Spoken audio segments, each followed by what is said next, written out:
Good afternoon, everybody, and welcome to the Lunch Drive here on 91.7 The Edge, WSUW Whitewater. I am your host, as always, Drew Best, and today we have a very special guest here at the radio station, someone that really needs no introduction on this campus, the 18th Chancellor in our great university's history, Dr. Corey A. King. Chancellor, it's a pleasure to be able to sit down with you. How have you been doing on this beautiful Friday?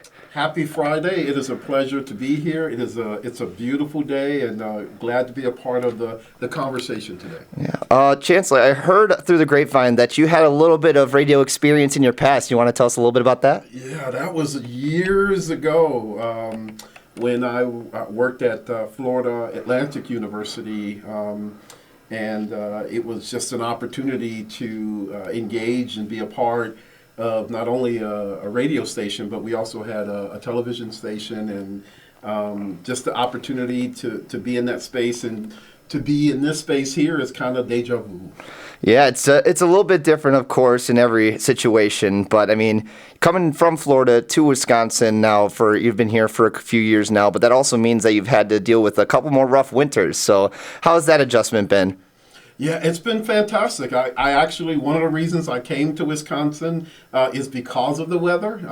I've been in Florida pretty much most of my life, and so have had the opportunity to come here and to experience the seasons. So to actually see a spring, a fall, a winter, a summer is kind of exciting. Yeah, sometimes it can hit you a little bit harder than you anticipate, but I'm sure that you've done plenty of learning right now, made certain adjustments in that regard. I'm definitely learning how to shovel snow. Oh, yeah, for sure.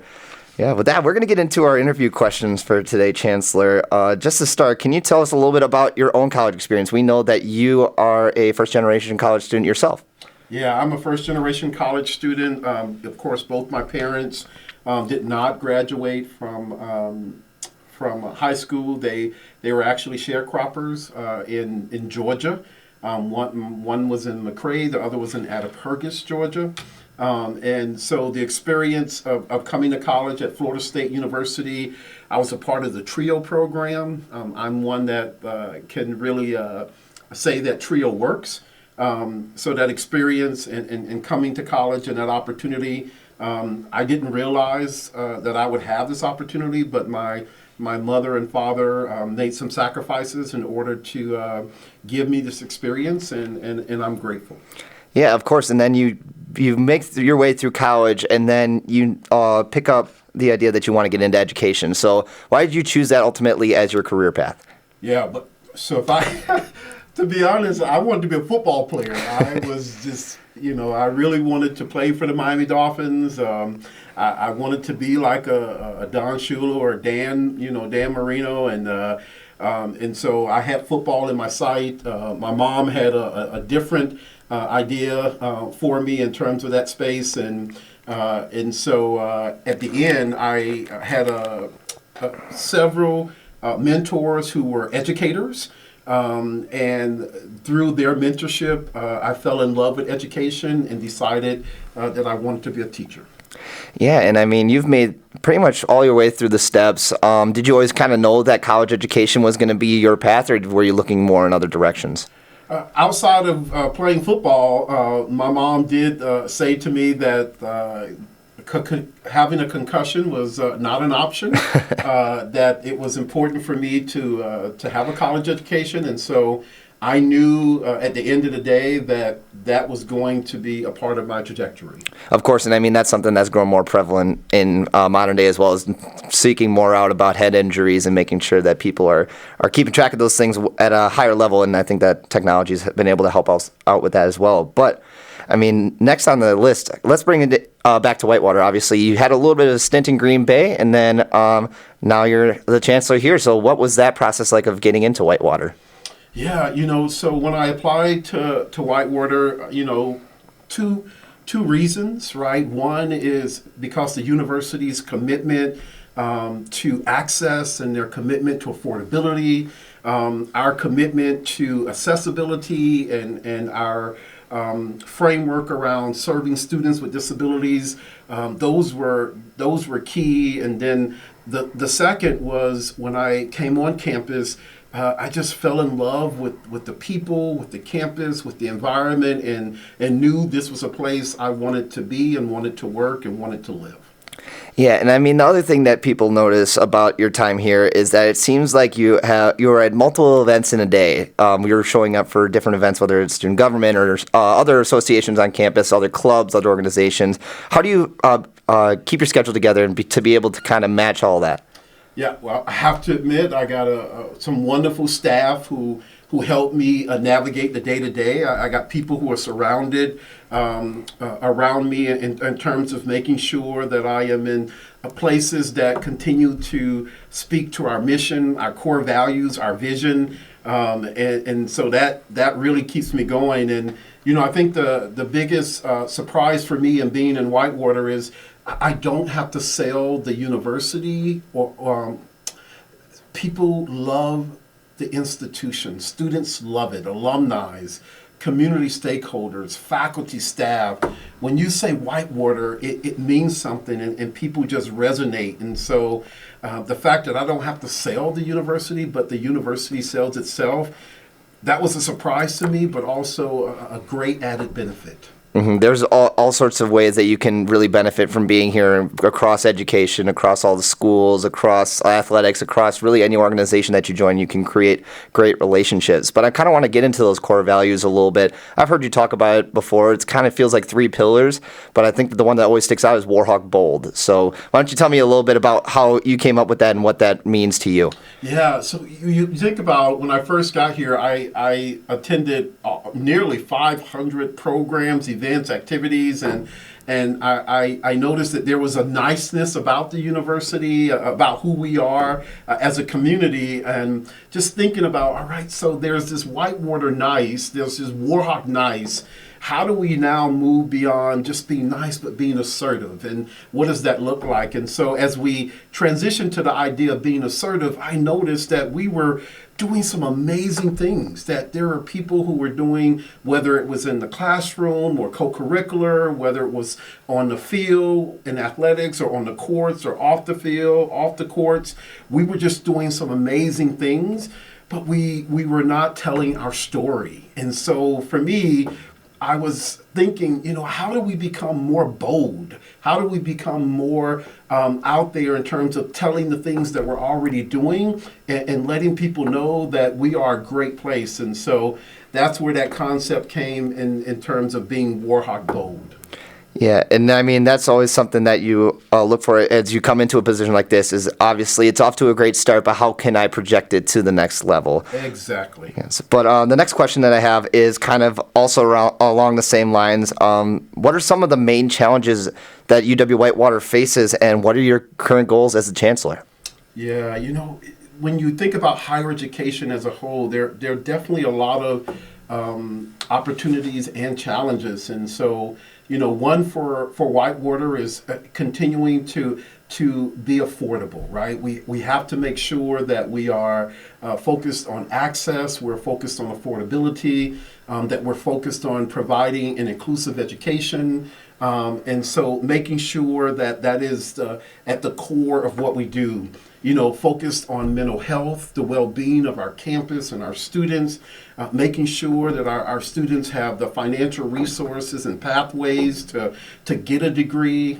That's important. Knowing that many of our students are first-generation college students or they're low socioeconomic students. And so those challenges are there for us. And in terms of the goals, the university has a strategic plan for the 2023-2028. So we have a 5-year plan that's really focused on inclusive education, focused on enhancing the value of a Whitewater education, talking about deepening the culture of collaboration on our campus, and focused on student success and enhancing the co-curricular experience. And so those are our themes that we're focused on, and that's where we're headed. Yeah, and I think the key word that I was able to pick out of that was opportunity. And I think that that's something that comes for very different definitions for different people. So how do you think you've been able to continue to provide opportunities for people of pretty much any demographic?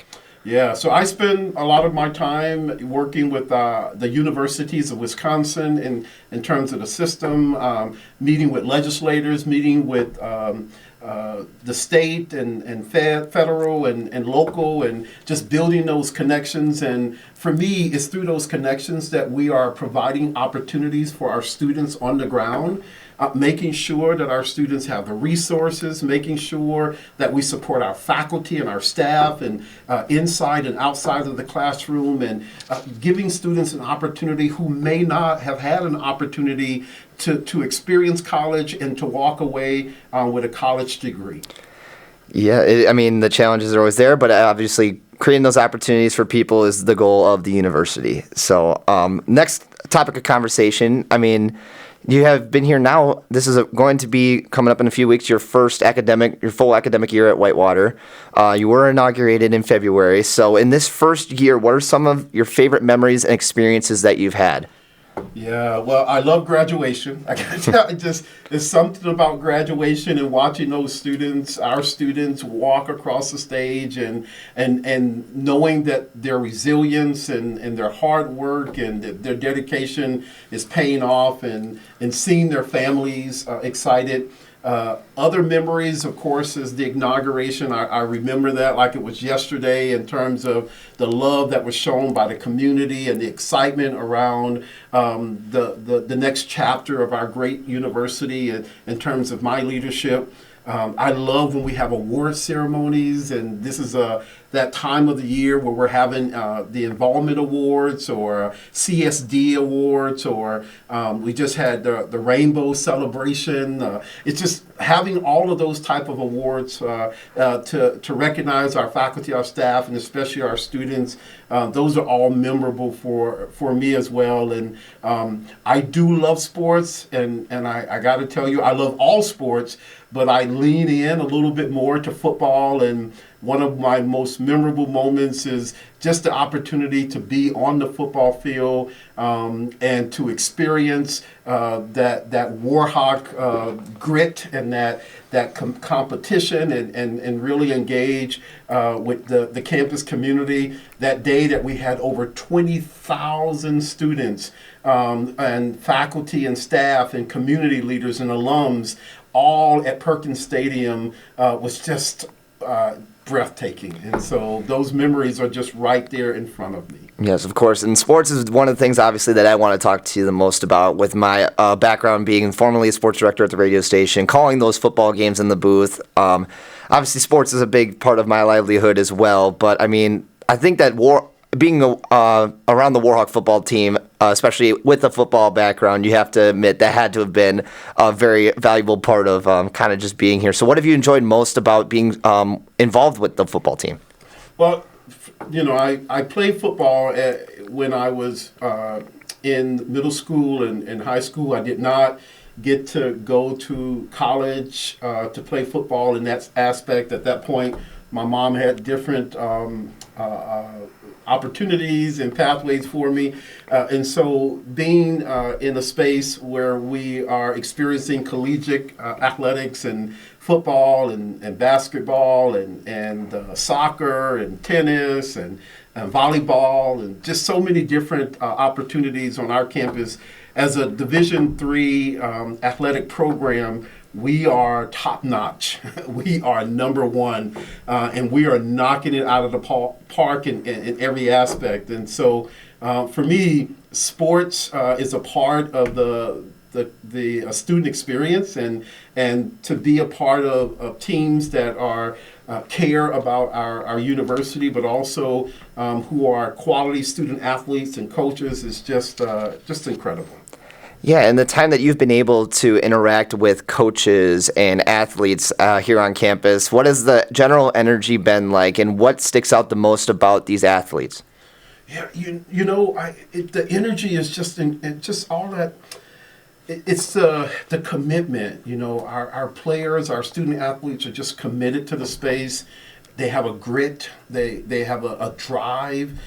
They excel both on the field, on the court, off the field, off the court. just exceptional. Our alumni, our community leaders, our faculty staff support them in those spaces, and so for me, just to be a part of the Warhawk experience is just second to none. Of course, it's one that really sticks out. Pretty much anybody who looks at Whitewater, obviously, they see the great academics, they see all the opportunities they can get, but they also see the athletics in pretty much in full form. So that's kind of how I want to wrap up the Warhawk sports section, but now I want to get more into like your sports experience. Obviously, you mentioned that you wanted to grow up and be on the Dolphins. So is that a team that you pretty much followed all the way up throughout your lifetime? Oh gosh! Now you're gonna get me in trouble here. So, first I gotta say that I am first a Warhawk. So go Warhawks! Yes, go Warhawks. And that's in that collegiate space. When you think about the NFL, I will say that I appreciate the Packers. I appreciate the Chicago Bears. I appreciate the Minnesota Vikings, those professional teams in our purview. But I have to admit that I lean more in toward Tampa Bay, and that's because I grew up in Florida. So people think I love the Miami Dolphins, but really it's Tampa Bay. Apparently someone's trying to call in.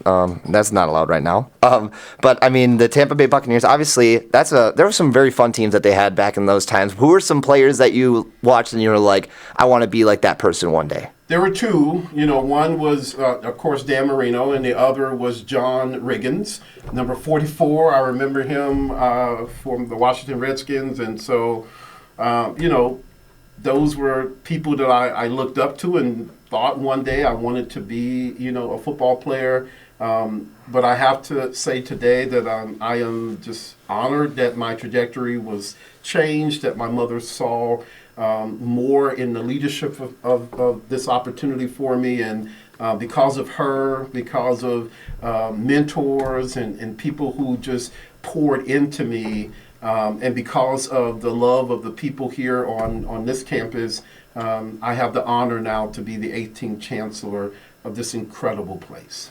Of course. And I mean, it's a great place to be. Looking at those Florida teams, I'm sure you pay attention to them at a pretty high level still, even though you are in Wisconsin. So what are you most excited about for the future for the Buccaneers, do you think? That's a great question. I'm just excited not only for Tampa Bay Buccaneers, but the area there. If you know about the Tampa area, you know about what the team has been through and what they have accomplished since being in that space. I think what I'm most excited about is still building on the momentum of the sport and the incredible players. And certainly there are times that you want to lean into the quarterback, all things being the quarterback. But what I love most about Tampa Bay is that the team approach. That it takes a team to win the game. It takes a team to play the game, and that teamship and getting to a championship together is what really matters. Yeah, of course. And I mean, they've had a lot of really good success in the past. Obviously, they won the Super Bowl with Tom Brady a couple years back. They made a pretty strong run in the playoffs this year. The Buccaneers are probably going to be here to stay for a while, and I think that's just a testament to, like you said, the team aspect, the coaching, everything all the way up to the top of the front office. But Chancellor, I just wanted to kind of give you an opportunity to express any final thoughts that you had. Just kind of talk about something that you're passionate about. Yeah, I appreciate it, and you brought up something I think that's very important in terms of where we are as Whitewater, and that is being Warhawk bold, right? That space where we have faculty, staff, and students and alumni who just doing amazing things, who are in amazing spaces, that speaks to the Wisconsin idea that we are not only graduating students, we're not only doing our research, we're not only providing education inside and outside of the classroom, but we are problem solving. We are critical thinkers, and at the end of the day, we're making not only our university, but our society, our region, our world, our state, a better place for everyone, and that is fantastic.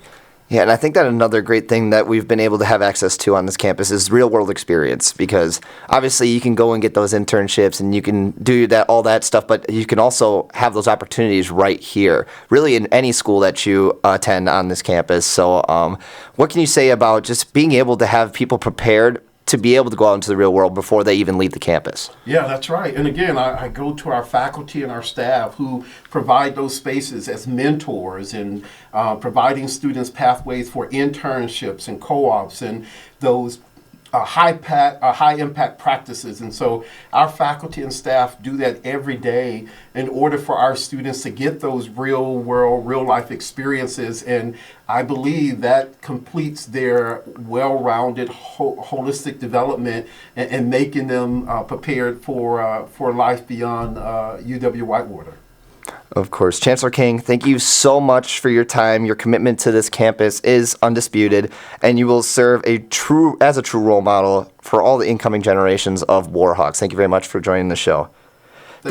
My apologies. No, I was going to say thank you as well, and congratulations on your award. We applaud your accomplishments as well. So go Warhawks. I've been provided great opportunities by this great university. So that will do it here from the Lunch Drive here on 91.7 The Edge, WSUW Whitewater. Be sure to tune in for one more time next Friday for one last episode of the Lunch Drive. But until then, enjoy some more alternative music here on 91.7 The Edge.